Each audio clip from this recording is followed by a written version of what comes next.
अब इन लोगों का अमेरिका का वीजा रिजेक्ट क्यों किया गया और ये लोग सीधे तरीके से अमेरिका क्यों नहीं जा सकते थे। सभी लोग अपने अपने घर वालों को जाकर बताते हैं कि हमको हर एक जने को 50-50 लाख रुपए चाहिए यूएस जाने के लिए, क्योंकि इस रास्ते में पूरे ग्रुप को 96 किलोमीटर तक पैदल चलना है, वो भी पनामा के खतरनाक जंगलों में होकर। उनको एहसास होता है कि उन लोगों ने अपनी जिंदगी की सबसे बड़ी गलती कर दी है। बॉर्डर पार करने के लिए इनको लोकल पुलिस को 100 से $150 देने पड़ते हैं एक जने के लिए, जिससे कि ये लोग आगे कंप्लेन ना करे। निकले थे 100 लोग और अमेरिका पहुंचते पहुंचते केवल 30 लोग ही जिंदा बचते हैं।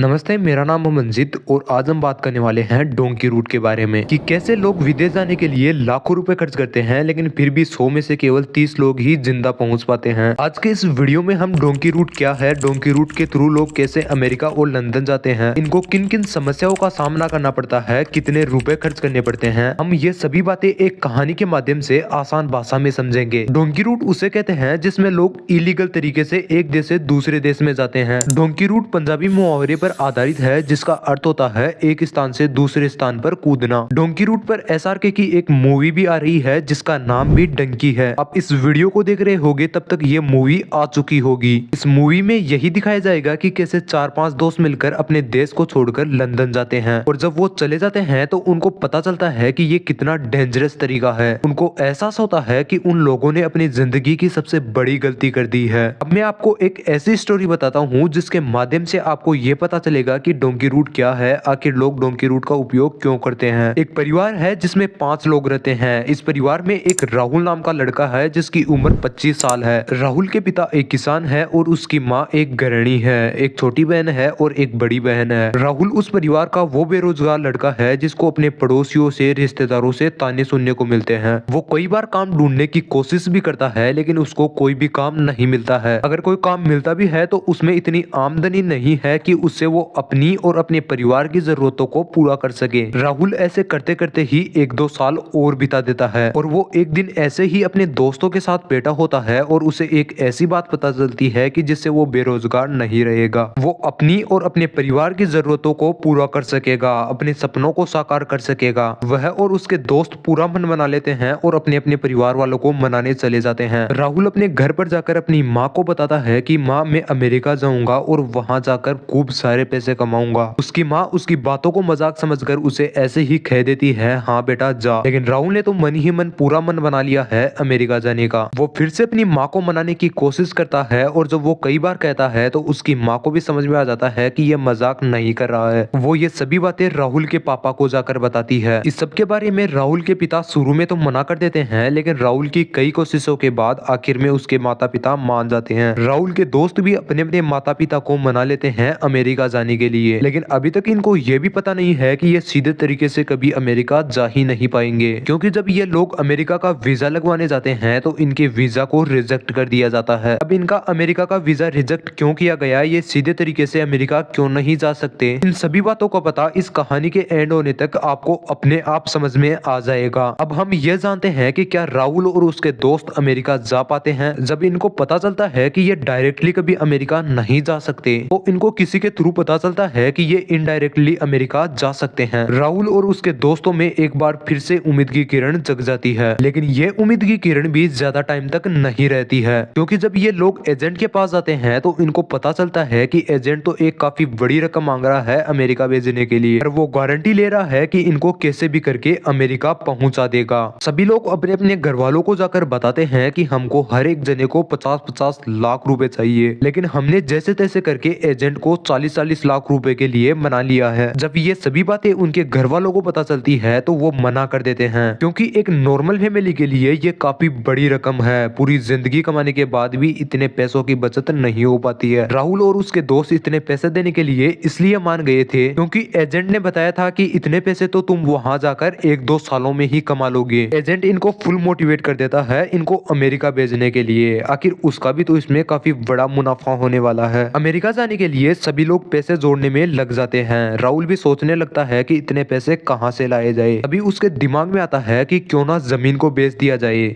वो इस बारे में अपने माता पिता से बात करता है। मन तो उनका भी नहीं मानता है, लेकिन घर के हालात देखते हुए और बेटे की मजबूरी को देखकर वो अपनी जमीन को बेच देते हैं। जिस तरीके से राहुल ने 40 लाख रुपए का जुगाड़ किया था, इसी तरीके से उसके दोस्त भी पैसों का बंदोबस्त कर लेते हैं। सभी दोस्त मिलकर एजेंट को पैसे दे देते हैं। एजेंट इनको अमेरिका भेजने की तैयारी में लग जाता है। अमेरिका जाने की कहानी का असली सफर अब शुरू होता है। नॉर्मली लोग जब दूसरे देश काम करने जाते हैं तो वो वहाँ की फ्लाइट में बैठकर वहाँ जाते हैं और काम करने लगते हैं, लेकिन इस कहानी में ऐसा नहीं होता है। फ्लाइट में तो राहुल और उसके दोस्त भी बैठते हैं, लेकिन इनको जहाँ पर जाना होता है वहाँ पर इनकी फ्लाइट लैंड नहीं होती है। इनको जाना था अमेरिका और ये लैंड होते हैं किसी लैटिन अमेरिका के देश में। जब ये लोग लैंड होते हैं तो इनको पता चलता है कि इनके जैसे ही कई और लोग आए हैं। वहाँ पर किसी दूसरे एजेंट के थ्रू इन सभी लोगों का ग्रुप बनाया जाता है और बस में बैठाकर इनको बॉर्डर एरियाज में ले जाया जाता है। अब इनके साथ इनका एजेंट नहीं रहता है, बल्कि डोंकर रहते हैं जिनको एजेंट के थ्रू पैसे मिलते हैं बॉर्डर पार करवाने के।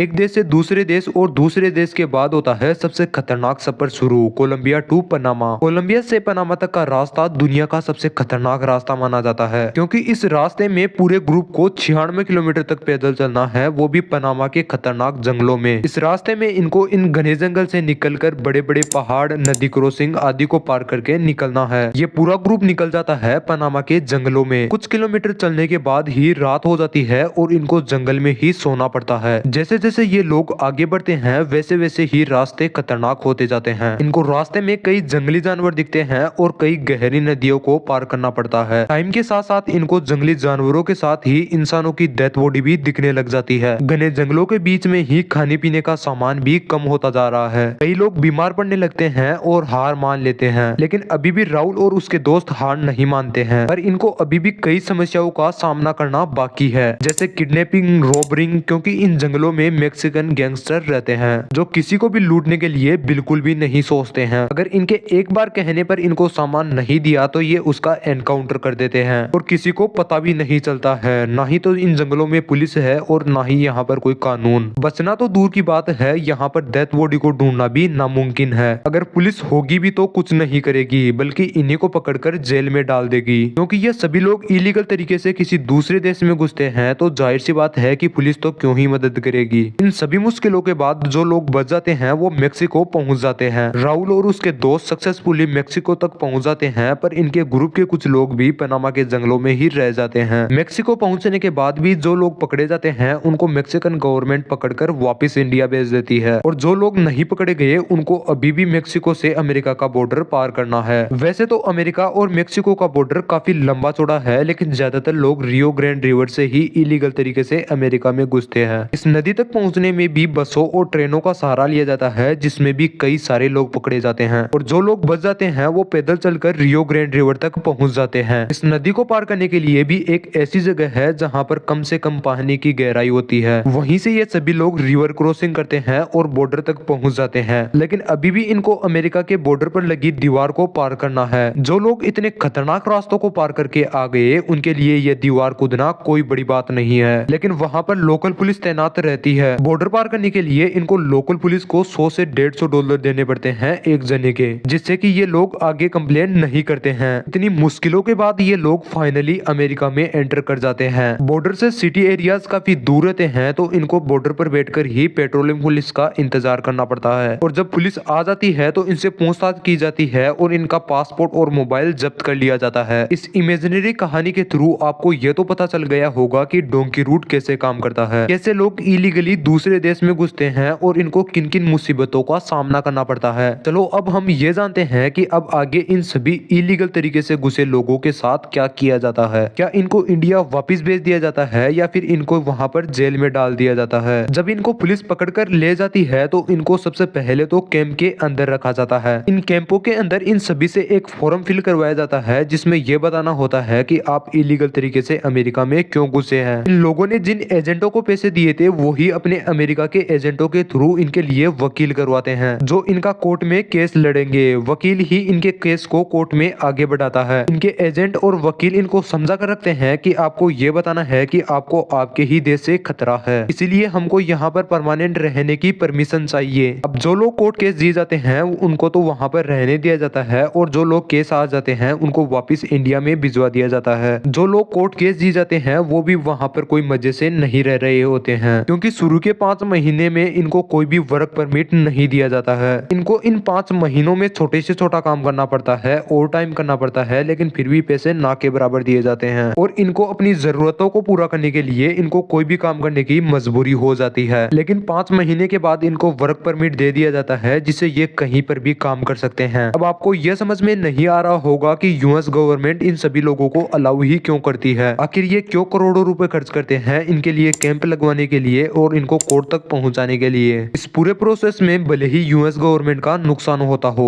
लेकिन नुकसान से 1000 गुना ज्यादा फायदा होता है यूएस गवर्नमेंट को। जो लोग अमेरिका में इलीगल तरीके से घुसते हैं उससे अमेरिका को काफी बड़ा फायदा होता है, क्योंकि ये लोग कम से कम पैसों में काम करते हैं वहाँ पर। और शुरू के 5 महीने में तो इनको ना ही तो ओवर टाइम के पैसे दिए जाते हैं, ना ही इनको मेडिकल फैसिलिटीज दी जाती है और ना ही बोनस। यूएस में पॉपुलेशन कम होने के कारण वहाँ पर लेबर हद से ज्यादा महंगी है और वो लोग अपना स्टेटस रखने के लिए वहाँ पर कोई भी छोटा मोटा काम नहीं करना चाहते। पर इलीगली घुसने वाले लोग कोई भी काम कर लेते हैं, वो भी कम से कम पैसों में, जिससे यूएस की इकोनॉमी को काफी बड़ा बूस्ट मिलता है। 2019 की रिपोर्ट देखे तो 4.2 मिलियन लोग मेक्सिको से यूएस में इलीगली घुसे थे, जिसमें आधे से ज्यादा लोग इंडियन थे। जाहिर सी बात है कि इतने सारे लोग वहाँ पर अलग अलग इलाकों में काम करेंगे तो इनडायरेक्टली फायदा तो यूएस गवर्नमेंट को ही होगा। पर अभी भी सोचने वाली बात यही है कि क्या अपने माता पिता की मेहनत की कमाई को ऐसे दूसरे देश में इलीगली घुसकर खर्च करना सही है, जबकि इतने पैसों में तो इंडिया में भी बहुत कुछ किया जा सकता है। और इस तरीके के रास्ते अपनाने से यह भी पता नहीं रहता है कि आप जिंदा भी रहोगे या नहीं। जिन लोगों के लिए आप पैसे कमाने जा रहे हो उन्हीं लोगों से आप सालों तक नहीं मिल पाओगे। इस पूरी प्रक्रिया में यह भी मालूम होता है कि हमारे इंडियन पासपोर्ट की वैल्यू क्यों नहीं है। यही कारण बनता है कि अमेरिका जैसे देश अपना वीजा इंडियंस को नहीं देना चाहते। दूसरे देशों में जब इंडियन पासपोर्ट को बाहर निकाला जाता है तो हमें शक की निगाहों से देखा जाता है। मेरा तो बस यही कहना है कि ऐसा कोई भी गलत कदम मत उठाना जिससे आपकी, आपके परिवार की और आपके देश की बदनामी हो। यहाँ तक वीडियो देखने के लिए दिल से धन्यवाद। अगर वीडियो में कुछ गलती हुई है, कुछ समझ में नहीं आया है तो नीचे कमेंट सेक्शन में जरूर बताना, ताकि मैं आगे से वो गलती ना करूँ और गलती को सुधार सकूं।